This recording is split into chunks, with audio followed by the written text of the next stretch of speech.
गया है। अब इसके साथ ही मिलाकर के कुल 83 उम्मीदवारों के चेहरे साफ हो गए हैं कि आखिर कांग्रेस की तरफ से कौन अपने अपने इलाके में झंडा बुलंद करेगा। कुल मिलाकर के कांग्रेस ने अब तक छत्तीसगढ़ के लिए अपने कुल 83 उम्मीदवारों का ऐलान कर दिया। अभी इस वक्त की सबसे बड़ी खबर यह है कि 53 उम्मीदवारों की ये दूसरी सूची जारी की है और आपको बता दें कि अब इसी के साथ कुल 7 सीटें ऐसी रह जाएंगी जहां पर उम्मीदवारों का ऐलान रहना बाकी रह जाएगा।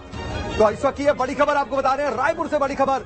छत्तीसगढ़ में पहले चरण का मतदान 7 नवंबर को और 17 नवंबर को दूसरे चरण की वोटिंग होनी है और इसको लेकर के वहां पर सियासी गहमागहमी अपने चरम पर है। लगातार ये बात कही जा रही थी कि कांग्रेस की लिस्ट कब आएगी। 15 तारीख को कांग्रेस ने अपनी पहली सूची जारी की और अब देखिए आज 18 तारीख को कांग्रेस ने अपनी दूसरी सूची जारी कर दी और मोहित राज दुबे इस वक्त मेरे सहयोगी दिल्ली में ही मौजूद है, उनका रुख करते हैं। मोहित, बड़ी खबर, क्या अपडेट और किन लोगों का जिक्र किस पर दांव कर गया और कौन सा फॉर्मूला अपनाया गया?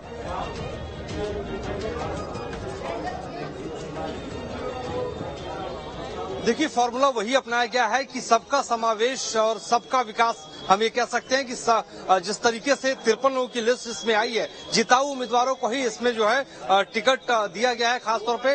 और आपको बता दें कि पहली जो सूची थी वो 30 लोगों की थी और दूसरी जो सूची है वो 53 लोगों की है, यानी 83 लोगों की, यानी 90 की असेंबली में से 83 उम्मीदवारों के टिकटों का ऐलान आज कर दिया गया है। और इसमें आपको महत्वपूर्ण नामों को आपको बता दें कि छाया वर्मा को भी टिकट दिया गया है, जो पहले राज्यसभा सांसद हुआ करती थी और अपने क्षेत्र में काम कर रही थी। ज्यादातर विधायकों पर एक बार फिर से पार्टी ने जो है दाव लगाया है। हम चाहे विकास उपाध्याय की बात करें, देवेंद्र यादव की बात करें, सबको टिकट यहाँ पर दिया गया है। लेकिन प्रमुख जो नाम है आपको बता दें कि रायपुर सिटी से जो है उस रायपुर सिटी साउथ से जो है महंत राम सुंदर दास को टिकट दिया गया है। रायपुर सिटी वेस्ट से विकास उपाध्याय को टिकट दिया गया है। विकास उपाध्याय राष्ट्रीय सचिव हैं। इसके अलावा जो है रायपुर ग्रामीण से पंकज शर्मा को टिकट दिया गया है और बांसा से जो है देवेंद्र बहादुर सिंह को टिकट दिया गया है। तो कुल मिलाकर देखिए, इसमें ओबीसी का भी समावेश है, महिलाओं का भी समावेश है, आदिवासी का भी इसमें समावेश है,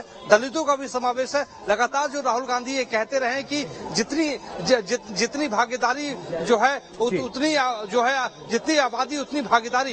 तो इस बात को लेकर भी कहीं न कहीं इस पूरी लिस्ट में ये बात दिखाई दे रही है। तो कुल मिला के छत्तीसगढ़ विधानसभा चुनाव के मद्देनजर अब कांग्रेस पार्टी ने अब तक 83 उम्मीदवारों की सूची जारी कर दी है और पूरा का पूरा फोकस अब जो है चुनावी प्रचार। लेकिन मोहित एक अहम पॉइंट मैं आपसे पूछना चाह रहा हूं। हालांकि अभी लिस्ट जारी हुई, इसकी स्क्रूटनी करनी बाकी होगी, लेकिन फिर भी अगर आपके पास जानकारी हो तो बताएं। माना जा रहा था कि कुछ सिटिंग विधायकों के टिकट कट सकते हैं, इशारा दिया जा रहा था। टीएस सिंहदेव भी ये कह रहे थे कि सभी क्रिकेट के खिलाड़ी हर बार मैदान में नहीं उतरते हैं। क्या ऐसा फॉर्मूला अपनाया गया? कुछ विधायकों के टिकट कटे हैं, नॉन परफॉर्मिंग।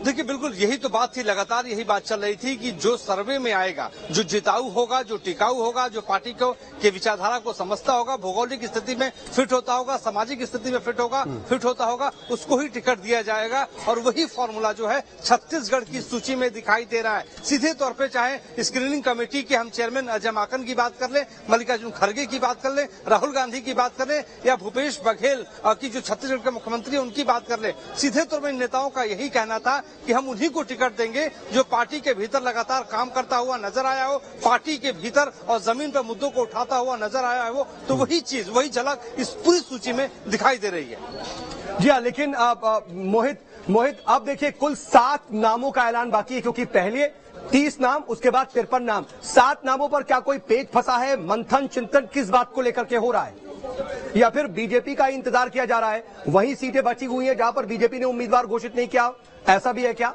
उन 4 सीटों पर भी?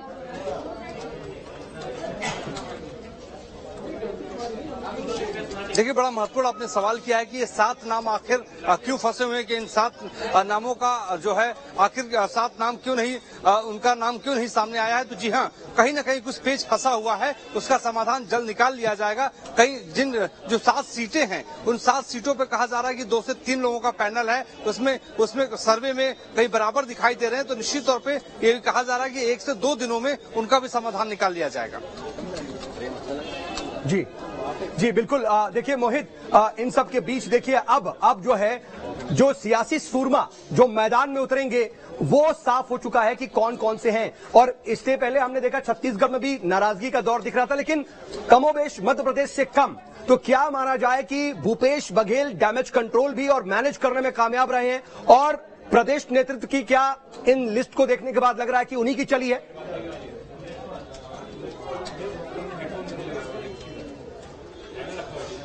देखिए, हम सिर्फ भूपेश बघेल के बारे में नहीं कह सकते कि सिर्फ भूपेश बघेल की चली है, बल्कि सबकी चली है। इसमें हम लगातार यही बात कर रहे हैं कि जो सर्वे में नाम आया है, जो स्क्रीनिंग कमेटी में जिसका नाम आया है, उसको ही टिकट दिया गया है। जी जी बिल्कुल, कुछ कह रहे थे आप? जी मोहित, कंटिन्यू करें।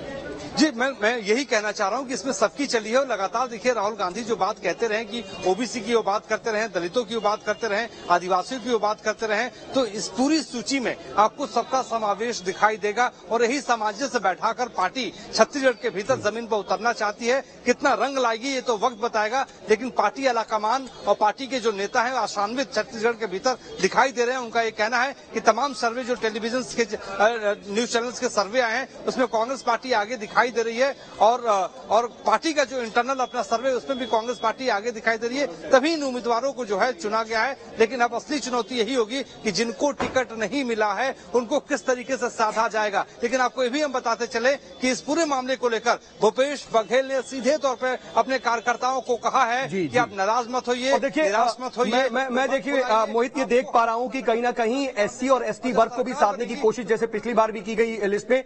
मैं जो रीड कर पा रहा हूं, तकरीबन 14 एसटी और 6 एससी उम्मीदवारों को उतारा गया, क्योंकि खास तौर पर उसका जिक्र भी किया गया लिस्ट में। मैं आता हूं मोहित आपके पास, आप बने रहिएगा। इस बीच अंकुश मेरे साथ, मेरे सहयोगी रायपुर से जुड़ चुके हैं। अंकुश, क्या खास इस लिस्ट में आप देख पा रहे हैं और क्या फॉर्मूला अपनाया गया दिखाई दे रहा है?